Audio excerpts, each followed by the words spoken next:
Olá pessoal, a nossa aula de hoje vai falar sobre seleção natural, certo? E adaptação.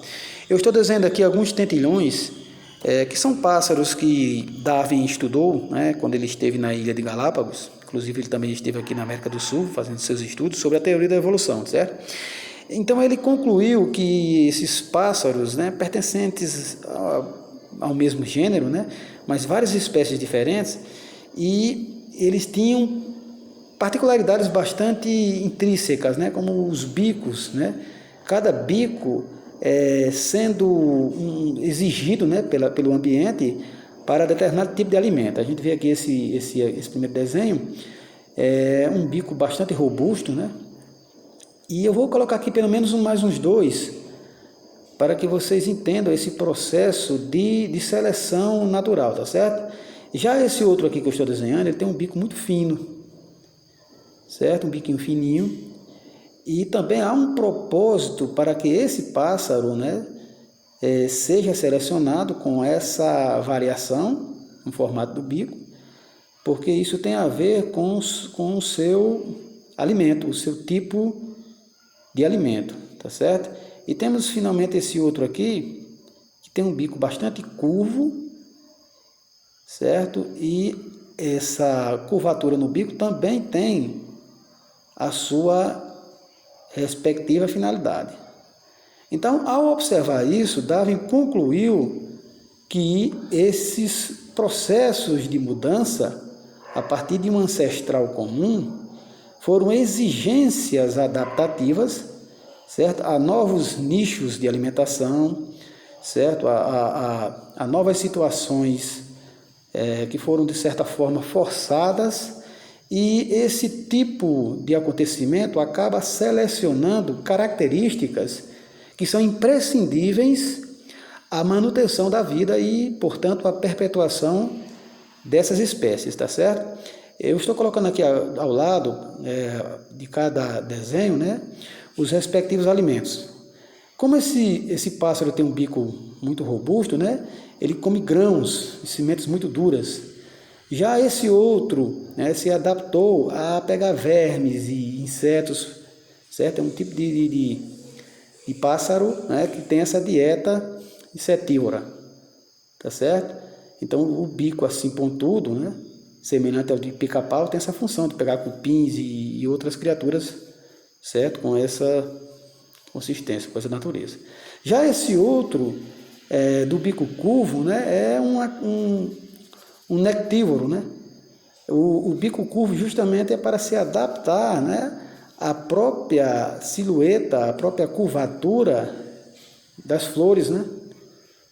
Então isso aqui também foi um processo seletivo em cada um deles, certo? Para os seus respectivos fins alimentícios. Então, e por falar em seleção, a gente tem pelo menos 4 tipos clássicos de seleção, tá certo? Eu estou começando aqui pela seleção estabilizadora. Como o próprio nome diz, pessoal, é um tipo de seleção que ela estabiliza um padrão, um valor, certo? Um dos exemplos mais clássicos de seleção estabilizadora é o caso, por exemplo, dos bebês humanos, né? Os bebês humanos, eles pesam uma média, né, quando nascem, em torno de 3,5 kg, 3,6 kg. Esse é um padrão de peso bastante coerente, né? Porque mais do que isso, né, é um pouco perigoso. Menos a questão da desnutrição, enfim. Então, esse é um padrão, né, estabilizador, certo? Que foi selecionado, certo, ao longo das gerações. Então, um padrão mais ou menos viável, né? Já esse outro tipo de seleção direcional, ela, como o próprio nome sugere, né, direciona para uma situação pré-existente. Por exemplo, quando a gente fala em camuflagem, né, significa que um indivíduo, para sobreviver, de alguma forma, ele imita o ambiente, né? Já o mimetismo é a capacidade de imitar uma outra criatura, quer dizer, então esse tipo de seleção direcional ela direciona uma atitude para uma outra que já existia, tá certo? Já que essa outra obteve sucesso, então ela é usada constantemente pela natureza. Nós temos também esse outro tipo de seleção que é a disruptiva, tá certo? O nome sugere romper, né? Quer dizer, eu tenho aqui duas situações. Digamos que é uma borboleta azul clara, tá certo? Deixa eu colocar ela aqui simbolizando com a letra A, né? E uma letra intermediária, uma cor intermediária, e uma borboleta sendo azul escuro, que é essa letra C, tá certo? Então, assim, determinado tipo de borboleta, que nem é dentro desse padrão de azul claro, nem de azul escuro, digamos um azul bem moderado, essa situação favorece mais esse tipo de borboleta em determinado ambiente. Então, o que vai acontecer? Esse tipo de criatura vai ser selecionada, ela vai se romper, se separar dessas outras situações, né, desses outros padrões de cores, e ela vai acabar ficando prevalecendo. E, finalmente, nós temos a seleção sexual. Bem, gente, a seleção sexual, ela consiste na escolha dos melhores parceiros, tá certo? Os parceiros mais resistentes, mais bonitos, certo? Mais competitivos, tá certo? E isso leva em conta uma série de estruturas que esses parceiros sexuais apresentam, certo? No caso, a gente pode exemplificar aqui o pavão, né? Com sua cauda exuberante. Quanto maior essa cauda, mais ele vai ter chance de se acasalar, né?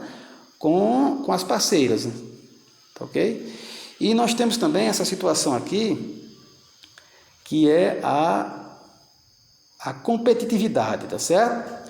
Quer dizer, aquele que for mais resistente, aquele que for mais competitivo, certo? Ele vai ser selecionado para ser o pai, né, das novas gerações, tá ok? Então isso aí é o competidor, o cara mais resistente, tá certo? Então, se somada essas características, o que é que vai estar em consideração aí? A questão aí é que vale a pena isso aí, por quê? Porque está em conta, certo? A construção de uma nova prole e, portanto, a permanência desses seres vivos em determinado ambiente. Então, pessoal, esses são os 3 tipos, aliás, os 4 tipos de seleção, os mais clássicos, os mais comentados, tá certo? A seleção estabilizadora, a seleção direcional, né? Ela direciona para um estado só, a disruptiva, que é a escolha de uma mais adequada em detrimento de outras 2 que não se adequam, e finalmente a sexual, que é a escolha do melhor parceiro.